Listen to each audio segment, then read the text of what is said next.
gente está chegando numa época onde os empregos temporários aparecem. E ainda bem, né? Eu sei que muitas vezes você espera por isso, tentou durante todo o ano um novo emprego, tentou uma recolocação. E agora você enxerga no emprego temporário uma boa fonte de renda. Ótimo, e ainda bem que a gente tem essas oportunidades. Mas é importante a gente entender quais são os direitos de um emprego, de um empregado que vai ser contratado de forma temporária. Hoje, o nosso Vida Melhor trouxe a doutora Eliana Saad, que é advogada. Ela atua na área civil e trabalhista. Ela foi conselheira da Associação dos Advogados Trabalhistas do Brasil e é responsável pelo Portal da Cidadania. E sabe tudo sobre empregos temporários e vai me ajudar a tirar essas preocupações, essas dúvidas da sua cabeça. Muito obrigada por ter vindo, prazer recebê-la. É meu estar aqui no seu programa, grande audiência. Eu sei que tem tanta gente esperando, sabe, assim, puxa, o que eu tenho de direito, como é que funciona. E, por um outro lado, quem está contratando também um funcionário temporário precisa estar alerta e saber quais são os deveres dele como patrão, né? A gente começa em que lado? Funcionário ou empregador? Vamos falar, então, o que seria interessante para os dois. Tá. Esse período de festas, final de ano, aumenta-se a necessidade, principalmente no comércio, com as compras. E, então, agências de empregos temporários oferecem esse trabalhador para lojas. E não cria, assim, um vínculo empregatício com a empresa, e sim com a agência de emprego temporário. Então, isso significa que é mais interessante contratar um funcionário temporário através de uma agência? Sim. Para que o vínculo que vai existir será com a agência de empregos e também o período somente o máximo por 3 meses. É para atender mesmo essa necessidade transitória. Porque contratar direto não é bom? É ruim? Pode dar algum tipo de problema? Não chega a ser ruim. É por ser um trabalho temporário. Tá? Ruim não, porque as duas partes terão o trabalhador. Ele terá direito ao 13º salário após a extinção do período, 13º salário na saída dele, férias proporcionais, a jornada mesma, 8 horas. E quando ele for admitido também, o salário não pode ser menor do que está previsto no piso da categoria. Tem que ser o mesmo salário que está previsto no piso da categoria. Exatamente. Agora, normalmente, o emprego temporário paga mais, não paga? Porque é só um mês de trabalho, só 40 dias de trabalho ou não? Não, ele não chega assim a pagar mais. Não tem, o que não se pode, então, colocando juridicamente, o que não se pode é ganhar menos. Ganhar menos que o piso. Se a loja estiver pagando mais, o que ela também estará criando um problema, porque vai ter problema com os outros que já estão mais tempo lá. Na verdade, se for loja, comércio, você acaba ganhando mais dinheiro, até por conta de que as vendas nesse finalzinho de ano, se o seu salário estiver atrelado à quantidade de produtos, à quantidade financeira que você gerou, né, a receita que você gerou para o estabelecimento onde você está trabalhando, a tal da comissão, você acaba ganhando mais, se você for um trabalho temporário comissionado, né? E isso vai permitir também que a empresa, ela avalie aquela pessoa, aquele trabalhador, por aquele período, se é interessante estar efetivando ele como contrato por prazo indeterminado. O que é importante, assim, para todos estarem, ou que estão assistindo, de que sempre exista um contrato escrito entre as partes. Se o trabalhador, né, o dono da loja, fala assim, não, mas você começa a vender aqui, tudo bem. Não é bem assim. Tem que ter um contrato escrito bonitinho. Ele vai ter um vínculo empregatício. Ele vai ficar sujeito, o dono da empresa, sujeito a uma reclamação trabalhista. Então, é bom ele formalizar também esse trabalho temporário.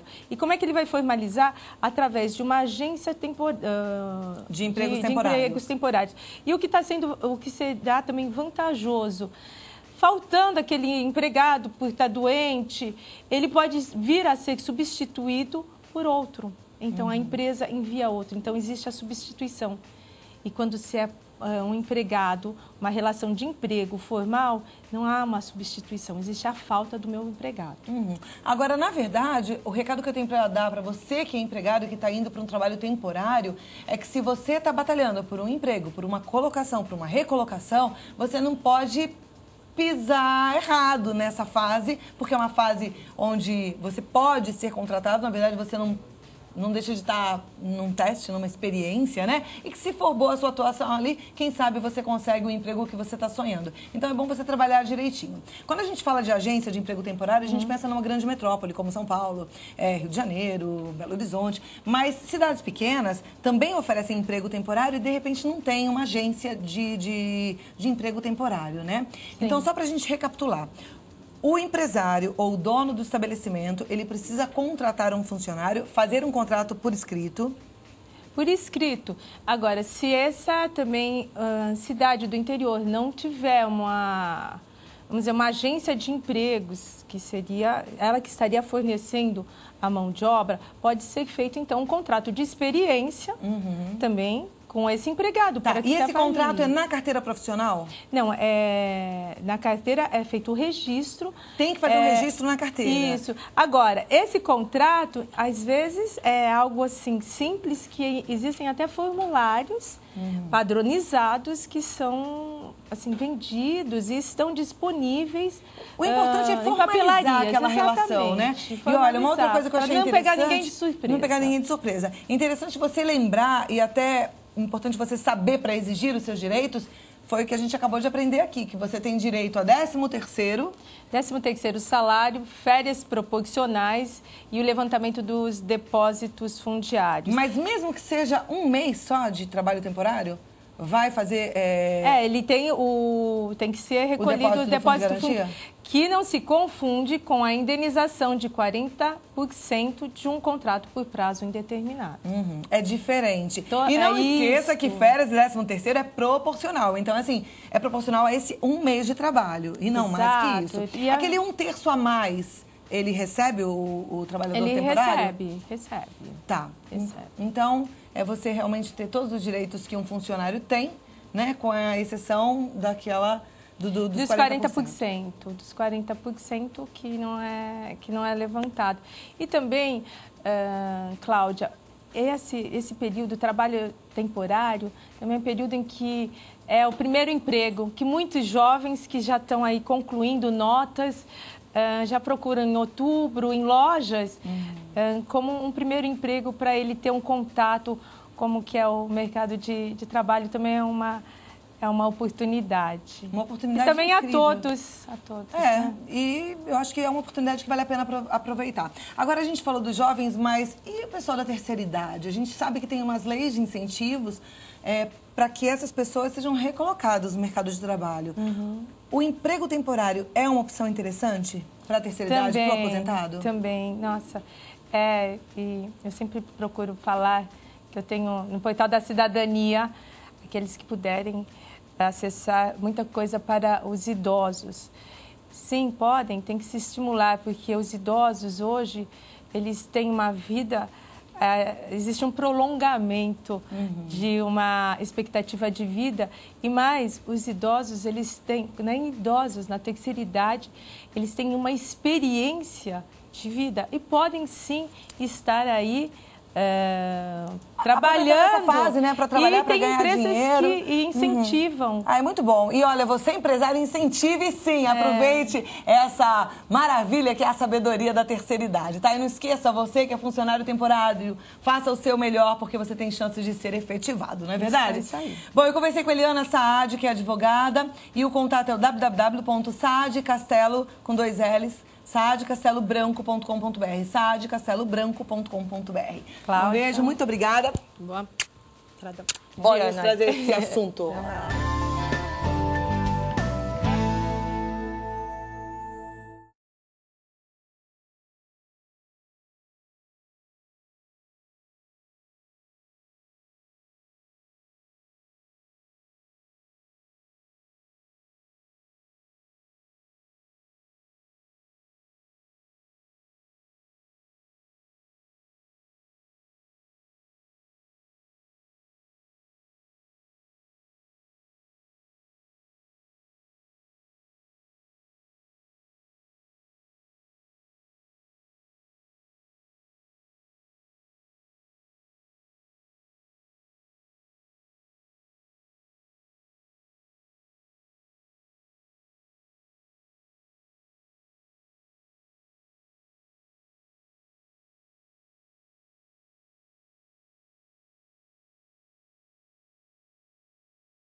Ontem a gente falou de um assunto muito interessante aqui no programa. A gente falou sobre a adoção.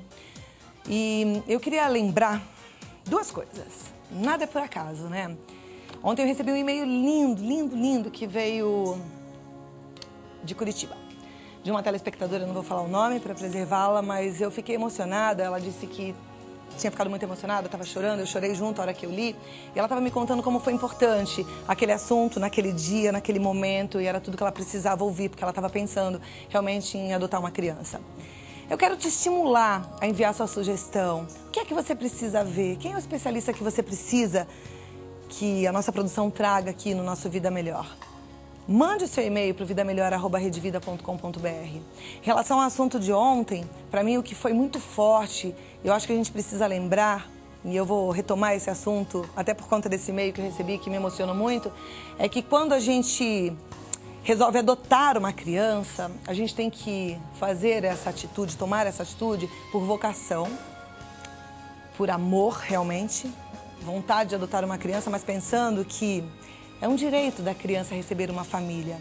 A gente partindo sempre do ponto de vista contrário. A criança precisa de uma família. E não pode ser assim, eu preciso de um bebê, eu vou adotar uma criança porque foi a única forma que me restou. Não. Faça isso se você tiver essa vocação. E filho é filho de qualquer jeito. E amor é incondicional por filho do jeito que ele vem. Viu? E dá trabalho. Da forma que ele vem, ele dá trabalho. E é uma missão séria e de responsabilidade. Faça isso com muito amor. Filhos biológicos, filhos adotivos, né? Os que nascem no coração. Filho sempre tratado com muito amor e muita responsabilidade.